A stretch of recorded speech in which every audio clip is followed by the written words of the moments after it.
What's up guys to the another video. My name is Jason and you are watching Tech guys. आज की इस video के अंदर हम लोग 25,000 का पीसी बिल्ड करने जा रहे हैं। मैंने बहुत ज़्यादा यूट्यूबर्स को 25,000 का पीसी बिल्ड करते हुए देखा है एंड मैंने उनको उनके अंदर कुछ मिस्टेक्स भी करते हुए देखा है। ऐसा नहीं है कि मैंने नहीं मिस्टेक की, ऑफ कोर्स मैंने भी अपनी कुछ वीडियोस के अंदर मिस्टेक की है। लाइक पहले मैंने एक वीडियो बनाई थी जिसके अंदर मैंने i5 2400 यूज़ किया था एंड मैंने गलती से मेरे मुँह से निकल गया है कि ये CPU 4 कोर्स एंड 8 थ्रेड्स का है। तो जिससे कि मैंने एक वीडियो को नीचे जो है ना अपोलोजाइज भी कर लिया था, कमेंट्स के अंदर पिन भी कर दिया था, बट फिर भी मुझे जो है ना उस वीडियो के अंदर गलत कमेंट्स देखने को मिले कि भाई आपने जो है ना वो स्पेसिफिकेशन जो है ना वो गलत बता दी है। i5 के अंदर कब से हाइपर थ्रेडिंग आ गई है, वो भी 2400 के अंदर। तो यार वो फ्लो के अंदर जो है ना वो बहते हुए दो मुंह से निकल ही जाता होता है। वैसे मैं वीडियो को 2 दफा लाजमी चेक तो भी करता होता हूँ कि इसके अंदर कोई गलती तो नहीं है, लेकिन उसके अंदर जो है ना मुझे पता नहीं क्यों मुझे वो गलती सामने नहीं आई। बाकी बहरहाल मैं किसी और यूट्यूबर की गलती निकालने लगा था कोई, तो मैंने अपनी ही गलती तुम लोगों के सामने रख दी है। देखा कितना अच्छा यूट्यूबर मैं अपनी गलती भी हो तो वो भी अपने व्यूअर्स के साथ शेयर जरूर करता हूँ। बहरहाल गाइस, इसका मतलब ये नहीं है कि जो भी कंपोनेंट्स मैं आपको बताता हूँ एक दूसरे के साथ कंपैटिबल नहीं होते या वो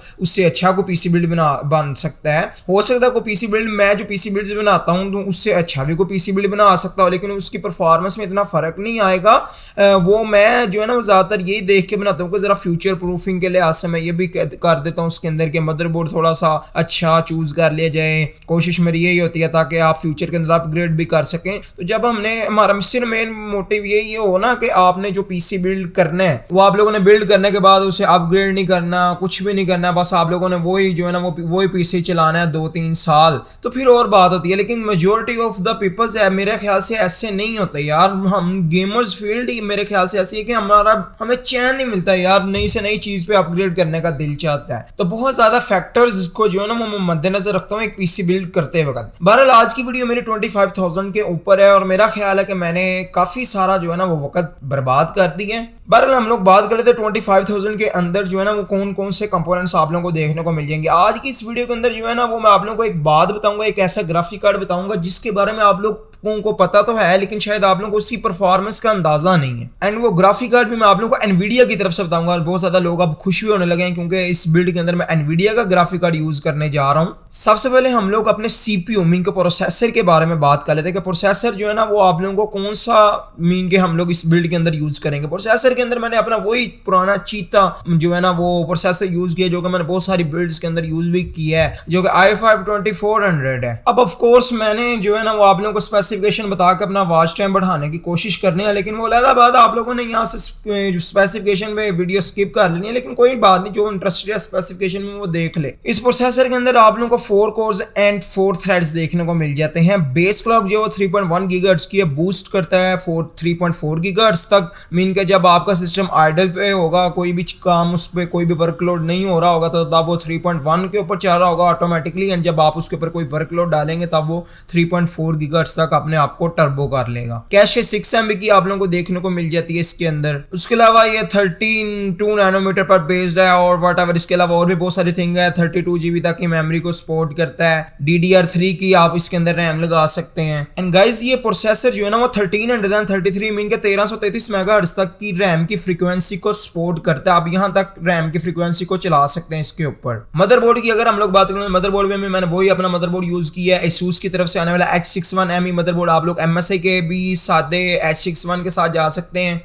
पाकिस्तान के अंदर वैसे ही बहुत कम लिमिटेड H61 पड़े हैं, बहुत ज्यादा मॉडल्स तो पड़े नहीं है। तो प्रोसेसर आप लोगों को 4000 के अंदर देखने को मिल जाएगा। एंड ये जो मदरबोर्ड है H61ME ये भी आप लोगों को 3000 से 3500 के अंदर इजीली देखने को मिल जाएगा। एंड ये जो प्राइस मैं आप लोगों को बता रहा हूँ ये latest price Lahore fees centre की, जो कि मैंने अभी 2-3 दिन पहले जाकर पता की है, ये वो वाली प्राइस मैं आप लोगों को बता रहा हूँ। ये मदरबोर्ड जो है ना इसकी अगर हम लोग बात करें, ये एक बिल्कुल बेसिक सा मदरबोर्ड है। हमने इसके अंदर बहुत ज्यादा चीजें तो देखने नहीं, हमने सिर्फ यही देखना कि आप लोग प्रोसेसर कंपैटिबल और प्रोसेसर को अच्छे तरीके से रन कर पाए, तो उसके लिए ये मदरबोर्ड बिल्कुल ठीक है। हमने VRMs के सेक्शन के ऊपर भी इतनी ज्यादा जो है ना वो नजर नहीं हमने दौड़ानी की, हमने ओवरक्लॉक भी नहीं करना, एंड ऑब्वियसली ये प्रोसेसर ओवरक्लॉक होना भी नहीं है। लेकिन यहाँ पे जो मेरे पुराने व्यूअर्स हैं उनके दिल में एक क्वेश्चन आ सकता है कि एजे भाई आपने बहुत सारी बिल्ड्स के अंदर H61ME मदरबोर्ड यूज किया है Asus की तरफ से आने वाला, और आपने कहा कि 1600 मेगाहर्ट्ज तक की फ्रीक्वेंसी की रैम को ये सपोर्ट करता है, तो आप लोग 1600 मेगाहर्ट्ज तक की रैम को लगाना। तो अभी तो आपने ये कहा कि ये जो i5 2400 ये 1333 मिनट 1333 मेगाहर्ट्ज तक की रैम को सपोर्ट करता है, तो फिर आप क्यों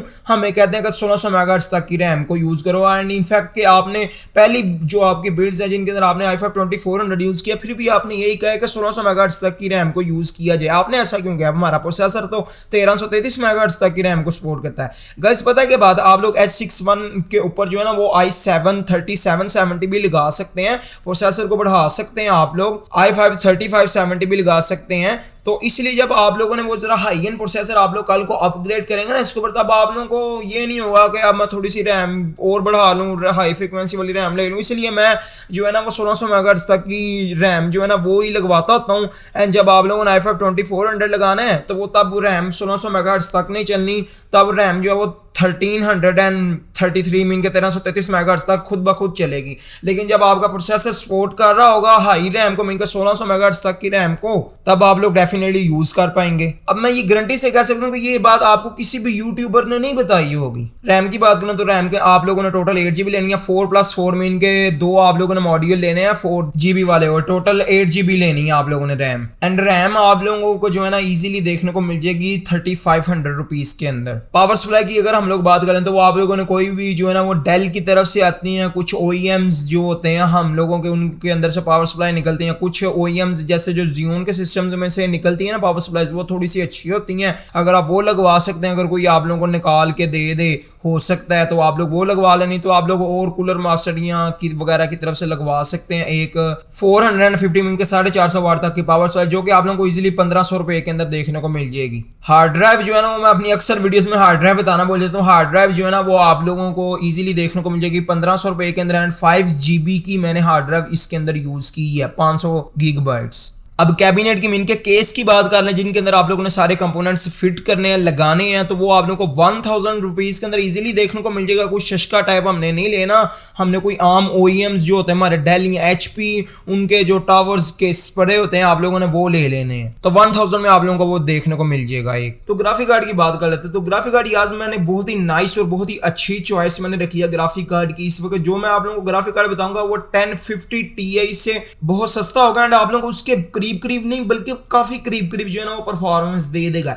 एंड दैट इज एनवीडिया की तरफ से आने वाला GTX 964GB वाला वेरिएंट, जिसकी मैंने प्राइस अगर आप लोगों ने मेरा व्लॉग देखा जो कि आप लोगों ने थोड़े दिन पहले ही मैंने जो है ना वो अपलोड किया है, जिसके अंदर मैंने बहुत ज्यादा कंपोनेंट्स की प्राइस लाहौर फीस सेंटर में जाके मार्केट्स वालों के इंटरव्यूज लिए हैं जो वहां पे शॉपकीपर्स बैठे हैं, तो उनके मुताबिक जो है ना वो प्राइस जो उस वक्त चाह रही थी 2 दिन पहले वो तकरीबन 15,000 रुपीज है, बल्कि 15 में नहीं आई थिंक 14,000 रुपीज है उस वीडियो के मुताबिक। अब ऐसा नहीं है कि मैंने चीटिंग नहीं की, मैंने यार ऑब्वियसली चीटिंग की है। मैं आप लोगों को पहले ही बता दूं कि ये 25,000 के अंदर जो है ना वो पीसी नहीं बनना है, ये तकरीबन 27,000 के करीब आप लोगों का चले जाना है। यार अगर मैं 25,000 के अंदर इसे फिट करने की कोशिश करता तो आप लोगों को इतना अच्छा ग्राफिक कार्ड नहीं था आप लोग लगा सकते, तो फिर हमें ग्राफिक कार्ड में थोड़ा जो है ना वो ज्यादा ही चीप आउट हो जाना था, तो आप लोगों को ज्यादा अच्छी परफॉर्मेंस नहीं थी मिल सकनी। तो मैं आप लोगों से ये कहूंगा कि यार 2000 थोड़ा सा और एक्स्ट्रा कर लेना, आप लोगों को बहुत ज्यादा अच्छी परफॉर्मेंस मिल जानी है, नहीं तो आप लोगों को ग्राफिक कार्ड के साथ जो है ना वो ज्यादा चीप आउट करना पड़ जाना है, जो कि मेरा ख्याल है कोई भी गेमर नहीं चाहेगा। एंड GTX 960 जो है वो GDDR5 है, 128 bit I think, and 4GB